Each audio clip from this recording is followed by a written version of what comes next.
Hi, everyone. Thank you for being here today. I'm going to start talking about my first pieces that I made around the border. I'm from the small town called Tecate in Baja California. If you're not familiar with this geography, it's next to Tijuana. Tijuana is next to San Diego in California. So in one of my first video works, I was interested in the fact that the U.S. Border Patrol constantly monitors not only the border itself, but also the daily life and the city on the Mexican side. Through their observation, the Border Patrol becomes aware how people behave and what they do during day and night, simply due to the point of view where they park their trucks 24/7. Avenida Mexico, which is this video, well, these are still images from the video, is the last street at the edge of Tecate, next to the border with the United States. My purpose in the video was to emulate what the border agents do all day, but from the Mexican side, gazing at the landscape of Tecate while seated. By climbing onto the roof of a house, I reached the height of the hill where they usually sit, first with my back against the Border Patrol and describing the scenery. Then I rotate the chair and face the agents. I sought to create a silent dialogue with something that has already become part of the everyday border landscape. What we know is there, but we no longer see. Or what we see and how can be seen from one side or another. This is the case of this series I started in 2017, where I photographed a cloud passing over Tecate, Mexico, and then I walked across the border to Tecate, California. Both places have the same name, to rephotograph the same cloud. The images are framed with the location and time the photos of each cloud were taken. The lapse in time between photographs documents changes as the cloud formations move across the sky. I'm interested in contemplating these invisible aspects. Is the color of the sky the same on both sides?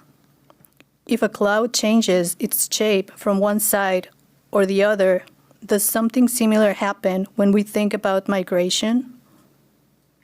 Is the air that we breathe the same? Are the two Tecates really two Tecates, or simply a cloud photographed in two different moments and two different places?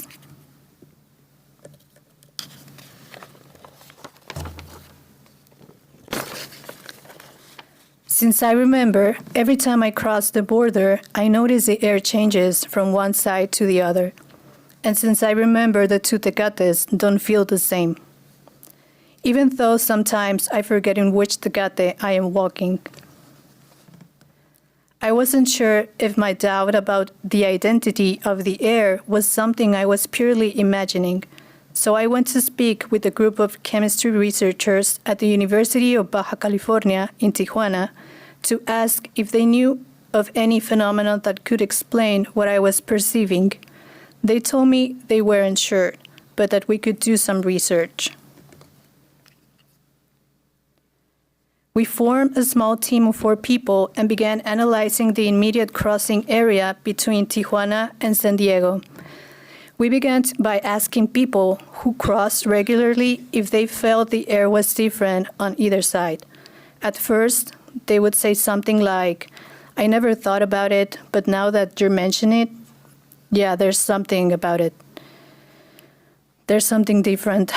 So when we started identifying what the most prominent scents were that people could detect, myself included, on each side, in the end, we settled on 6 scents. So these are like the scents that we work in the lab. On the U.S. side, we chose McDonald's French fries, plants growing along the freeway, such as lavenders, salvias, and some native plants, and finally the scent of a new car, like plastic. On the Mexican side, we identified the scents of carne asada tacos, rotting trash, and smog. Our conclusion was that the air and all these particles we don't see actually record information about how we live our lives, the way we handle waste, how green spaces are regulated on either side, and aspects related to our diet. This is one of the ways I approach the forms in which a border can be experienced, what can be perceived once we live there. This is a project from 2019.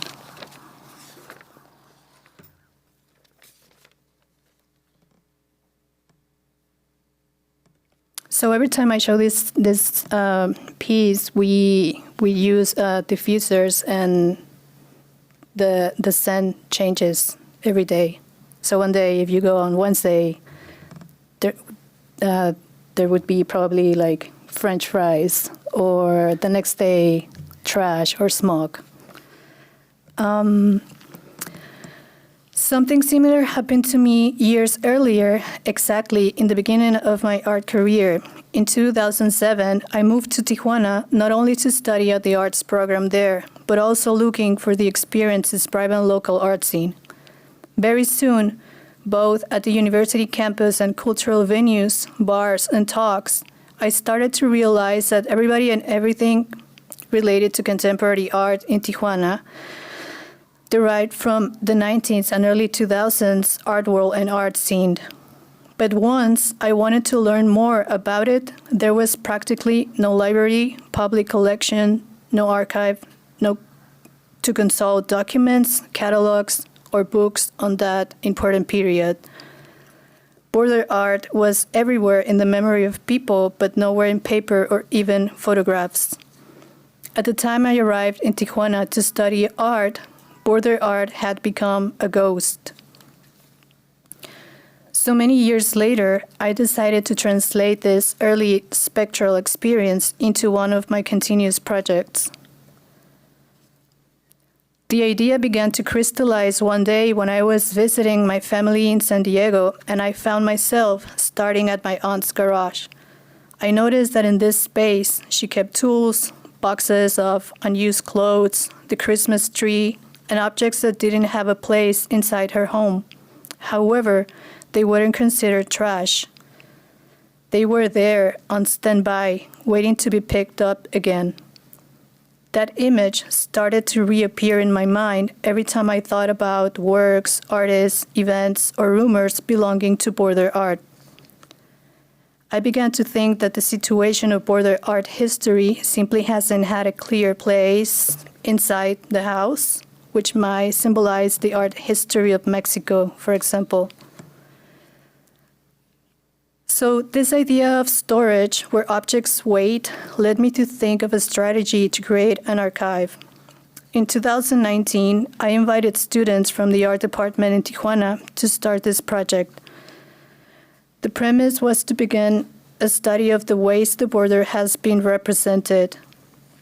For example, when we study a pre-Hispanic civilization, there are a series of elements that become characteristic or recurring in terms of aesthetics and imagery. One of the ideas was to find out which elements reappear at the border, if they exist or not, and in what form, etc. This process involved recreating fragments of works by other artists, reworking, appropriating, knowing, and recognizing elements that were in a painting, others that were part of a sculpture or an installation, facing all these images manually, even seeing what they transform into as a whole. So what we would do is to have sessions to discuss about an artist from the border, and we would recreate a fragment of some artwork through ceramics or yeah, like something that we could do from scratch, basically, to understand how those shapes were made. I decided they would be fragments because that is the way how memory works. Memory never appears as a complete image, so memory would be the trigger to activate this archive. In Atlas Western, a commission for the Museo Universitario de Arte Contemporáneo, MUAC, in Mexico City, I worked on the location of a Western film set called Cine Pueblo, located on the outskirts of Tecate, Baja California. It was primarily built to attract capital from Hollywood, given its proximity. It was only a few hours away and was presented as an idyllic location due to the unique landscape, and above all, due to the cheaper labor on the Mexican side of the border. Construction was completed in the late 70s, but by then, the Western genre was in decline. As a result, the large-scale filming originally envisioned never took place. Only a few scenes for low-budget films were shot there. Over time, the set disappeared, and today only a few traces of the place remain. I grew up about half an hour away, and something about this space left a deep impression on me. It felt like a city that was built but never inhabited. I started imagining a fictional hypothesis or a B-side to the story of why the place did not function. I thought that perhaps the gestures once performed by archetypal Western characters had integrated into everyday life, especially in male bodies. I began comparing stills from Western movies with images I saw in the news, featuring primarily male bodies, and they were basically the same. So I imagined that once these gestures migrated, they no longer needed a set to exist.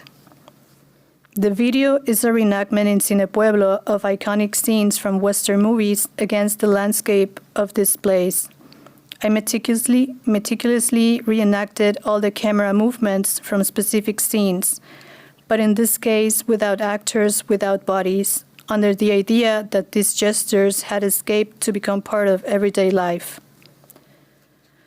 On the set, there are backdrops hanging around the ruins. This was an attempt to fictionalize the set itself, to fictionalize a place constructed to develop fictions.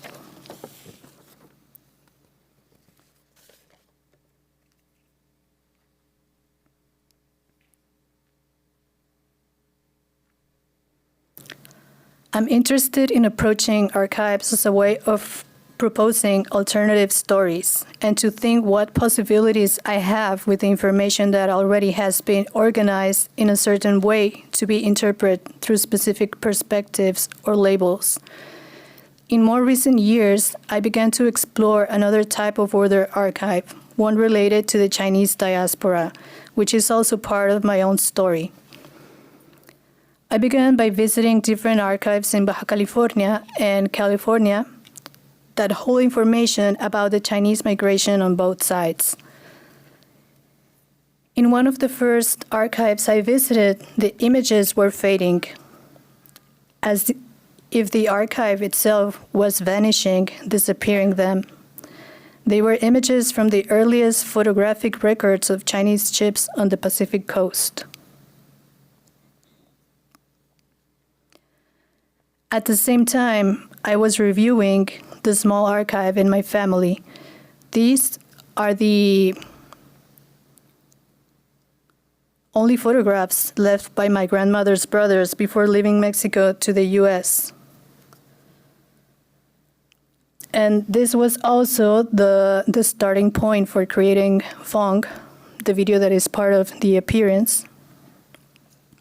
Fong is a love letter dedicated to the men in my family who disappeared during the anti-Chinese campaigns in Mexico.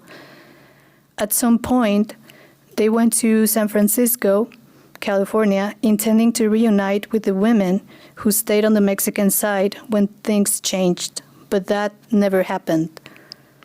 The women who stayed in Mexico, including my grandmother, changed their names to Western ones, and talking about this was forbidden until very recently. Through this letter, I write about the experience of women in my family from the Mexican side who lived through the anti-Chinese campaigns and naturalized the idea of silence as protection, that is, not speaking about the past. The process involved going to San Francisco, California, where I spent several days in the Chinatown area simply observing life through the camera, watching how people walk, the sounds, the shops, the colors, the decorations. I constantly thought about the possibility that maybe, without knowing it, I might suddenly cross paths with a family member I'll never recognize because we don't know each other. Or I thought perhaps that they had all died or maybe returned to China. However, for me, it was essential to think of these presences in that place, with the possibility of finding each other, even if only through architecture or the same streets they saw. My grandmother, who is 99 years old, was the first generation who was born in Mexico. I've been asking her how she imagines China. I used the descriptions she gave me as prompts to generate images using different AI image generators. She chose the ones that were more accurate to what she visualizes. So these are like the images that she has been choosing through our conversation. And the last, well, this is an installation view that I had, a show that I had last year called Ghost Stories in Mexico City, Proyectos Monclova.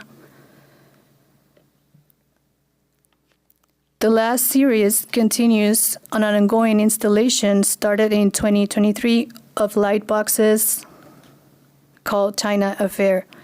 These signs incorporate quotes of testimonies I've gathered from second or third generation Chinese Mexican and Chinese American. Their words show how they imagine China despite never having been there themselves. These pieces put into play how speculative scenarios activate cultural memory, longing, and reconstruction. I'm not sure what my work is about. This is something others will perceive or decide, but I do know some time of starting points of the type of art I do have been borders and ghosts. Thank you.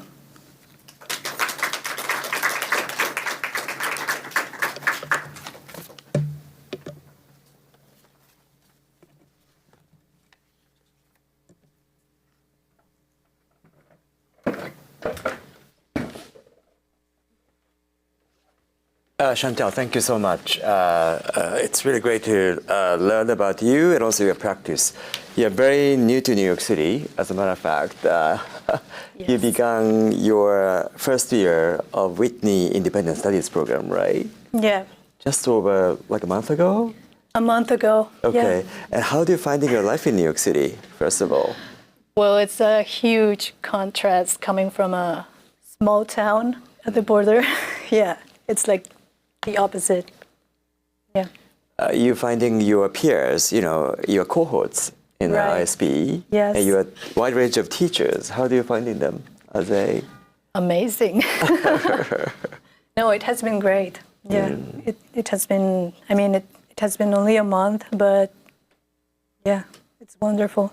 And your practice seems to be so much about kind of, walking around, Yeah. in the city, finding kind of fragments of memories and evidence and imagination in a way. Right. How do you find the New York City in that regard? Do you have a time to walk around? I mean, ISB is actually right, it's on Canal Street, right? Still, No, they moved. yeah, Okay. it's on the West Village. Okay. Yeah. Oh, It's like a few blocks away from the Whitney Museum. I see. Yeah. So no longer, kind of on the gateway to Chinatown. No. Okay. Mm. Well, interesting. I think, I was looking at your really wonderful video, Fong, title comes from your family name. It's 11 minutes long. It's, in exhibition appearance. Yes. And I realized that the one scene you found actually the storefront of, I think, Chinese trading company, which says Fong. Right. Right? So I realized that the film is perhaps kind of combinations of your archival research and also imaginations and things you found as you walk in San Francisco, Chinatown.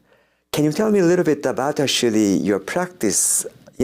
It's archive-based, but then, there's also imaginary community, you're kind of bringing into your film. And what is your methods, when you make a work, imagination and archive work? Can you just tell us a little bit about balancing them too?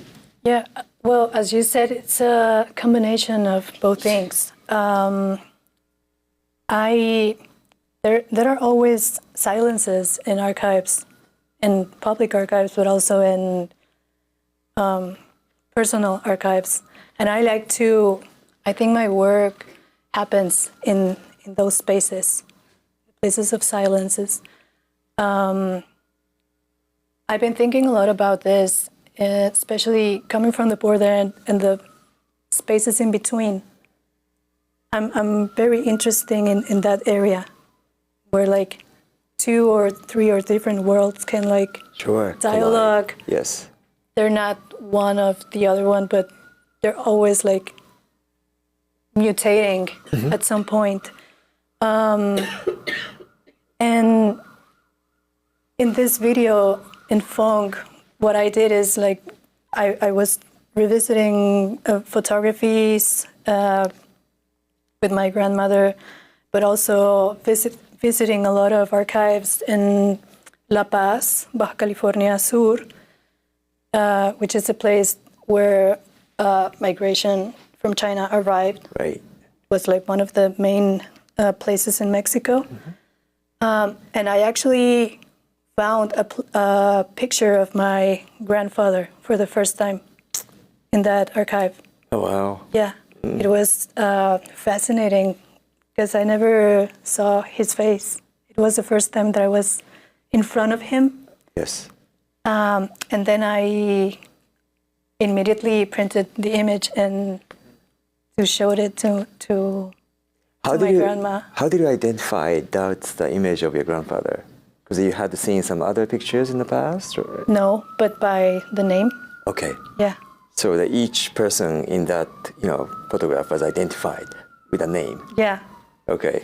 At the beginning of the video, you have actually drawings of ships coming in, and then you also bring in this sort of like a ghost story. Right. People in that part of Mexico believe, well, they never seen Chinese people before, potentially, and there's a way to identify whether the person is a ghost or not. So you brought in a lot of kind of interesting elements, visually and also, literally. How do you go about that beginning part? Yeah, in general, I'm very interested in literature. I have a big collection of ghost stories, and I recently started reading about this genre in China, which is translated as Records of the Strange. And these are compilations of ghost stories in China. And I started noticing while going to these archives in Mexicali, which is another city at the border with the biggest Chinese community in Mexico, that a lot of documents of during the anti-Chinese campaigns were using the same words of expressions to refer to the Chinese migration. They were the same words that I read in these ghost stories. Like they were referring to these communities as the non-human beings, monsters, like beings with a lot of like weird diseases, like, and I started doing this association about how this story about Chinese or Asian migrations in Mexico were relegated to, as if it was also another ghost story in the country. So I guess this kind of rhetoric, right? The immigrants threat to the social, public safety, public health, and that's being repeated over and over and over again, even in current time, certainly. Were you able to sort of like trace that sort of like a baseless rumor or fear against Chinese migrants within your kind of family history? Were you able to, because your grandmother is still alive, she's 99, and there must be a lot to share within your family. Do you have those kind of oral history you picked up from your own family? Yeah, I mean, basically a lot of things that we know is through oral history. We don't have like so many documents, but I mean, in general, oral histories are what are like rebuilding this story, is also a way to reappropriate the story, right?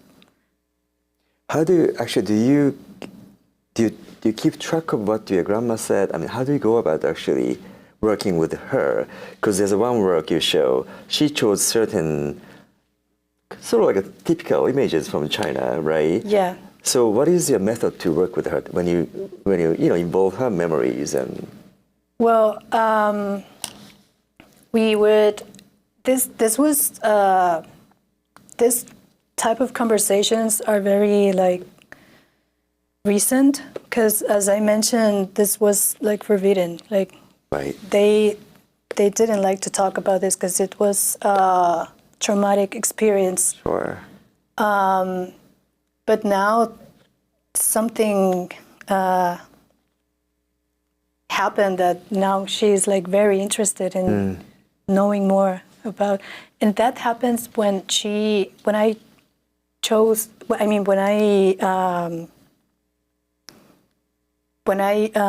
showed her the image of her father, the one that I found in this archive. Sure.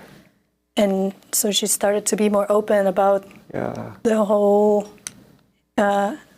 history, and she started to give me a lot of details of what happened and how, and we just have like a conversation, and then a lot of different family members were also very curious about what was going on with this. Right. And her sister, she's 100 years old. Oh, wow. And she loves like talking through FaceTime. And Oh, it's amazing. So your great-grandfather, who was pictured, and you found him, but I assume he disappeared. He moved to San Francisco. He moved to San Francisco with my grandmother's brothers. I see. So the kind of male side of your family, Yes. they moved to San Francisco. Right. And then they disappeared. Yes. Yeah, they lost like any type of connection or anything. Yeah. You mentioned about kind of genre of border art, and of course actually, not knowing much of actually work by Mexican artists, who live near the border. I thought about someone like Chantal from the other side, a beautiful film, and made into installation. I think she shot at the Douglas, Arizona, if I remember correctly. And then, Alfred Jar, His In the Cloud. He produced at the Insight 2000, I remember. That came with actually 1,000 balloons and music, right? So those are sort of like a little sentimental, nostalgic way to look at the border, maybe seeing through the sort of like a critical artist. But after all, they don't really have an experience living close to the border. Do you have any critique on works treating border as a subject, but not by the artists who really had long-lasting relationship with the site? Yeah, well, that is something that has been in the conversation for a lot of years. Yes. Especially because this biennial that you mentioned, Insight, yes, since 1994 until 2005. So what they did is that they invited a lot of artists to come to the border and to do a project in the public space. In my opinion, I think people coming to the border, it adds to the conversation, different perspectives, but there is the discussion around that. Well, you're deeply rooted, at the border. Yeah. And I think, after 2 years in New York, I guess you still return to the border, perhaps as a place to... Well, I've been here for a month. Yeah. And you have no idea. Yes. Yeah. But I wonder, actually, I mean, there are probably, numerous other artists, who share, with you the perspective, critical perspective of creating work from the border, about the border, or histories embedded in that part of the world. I'm really curious to know what are you working on, and also how you see your, I guess, 2 years, right? Or a year or two? A year. Yeah, okay. It goes really fast. I wonder how that would give you a new perspective. You don't quite know yet. But maybe actually my question is, what are you working on and what you like to develop while you are here in New York? Yeah, Chantal? well, I brought material with me to continue working on this history of the diaspora in Mexico. I'm doing, it's like a series of different love letters, like Fong. But yeah, a lot of my projects sometimes takes me several years to finish. Like Unfinished Business Garage, the one that I started in 2019 with the students. I keep working on that. The one that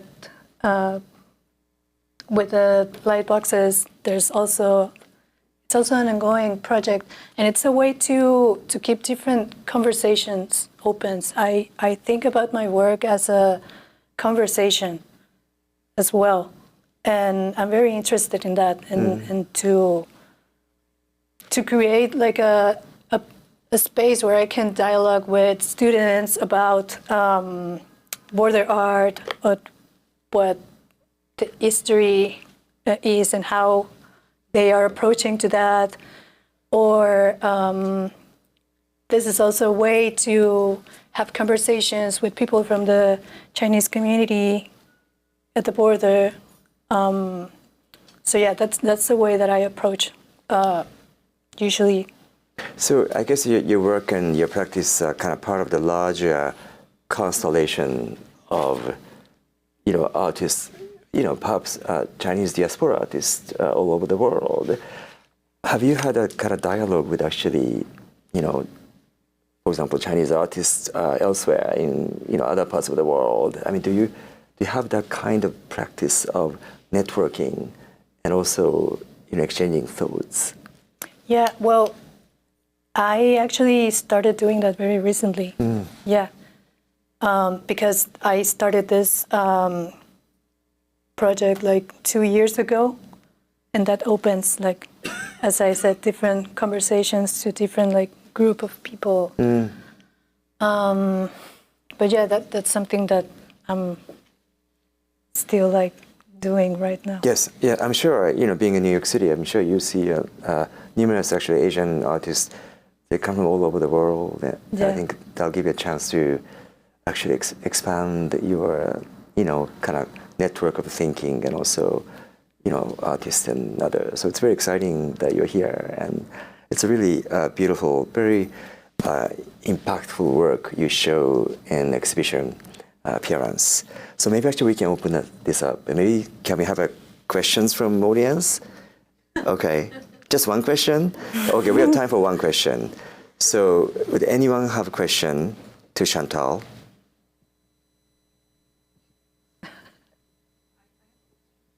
Yes, we have actually one hand.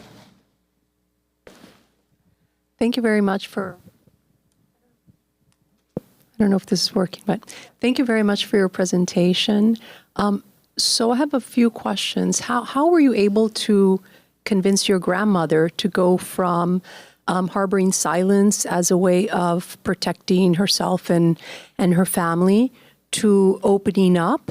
And given that she's doing this at 99, it seems that it's particularly an important time in her life, in the scope of her life, to confront this trauma, and then to be able to do this with you and to collaborate with you in creating artwork that talks about this situation that she and other people had to live. How did you manage to do that, and how does she see her relationship with you and with the artwork? I don't think that I convinced her. At the end, it was her decision to be more open about the experiences that she had when she was younger. I'm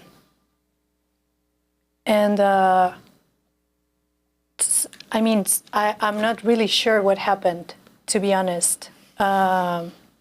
It just happened. Yeah. And how does she feel about the artwork when she's seen it? Oh, she's just always like laughing, like, what are you doing? Thank you. I mean, she's very sweet, and she talks like very slow, and her pace is. And when we're talking, and I'm asking her like, how do you imagine China, or how do you think about this or that? Look, I found this. She would be like, just like, she stays in silence, and then she responds. And that's like the way she approaches, and she like, I don't know, maybe she's not sharing, I'm sure of that, like everything with me, but I really appreciate what she's able to talk with me, because now I know it's really hard. Sure. Thank you. One more question? Yes, please. It's a continuation. Part of what you were saying, I'm also curious to know how or what do you imagine that happened to her, that she's so quiet about it? And if you can tell us a really quick overview about the anti-Chinese violence in Mexico and around what year that happened. Like, do you know what happened in Mexico? Yeah, I mean, it happened, it's a very similar story to what happened in the US. They wanted to exclude the Asian communities from the country. There was a law that the intention was to not allow marriages between Mexican women and male Chinese, because that is written in one of the documents. It says something like, if this happens, we're going to be like the shame of the future in the world. And the pressure was like very intense. And what I know is that my grandfather was looking to find different opportunities for them, for the family, and they had connections in San Francisco because the community was more established, and there was communication, and so but they never returned. Thank you.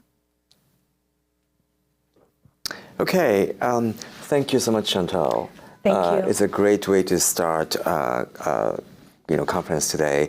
I also wanted to point out this is actually our first collaboration with the America Society. I think many years, as a matter of fact.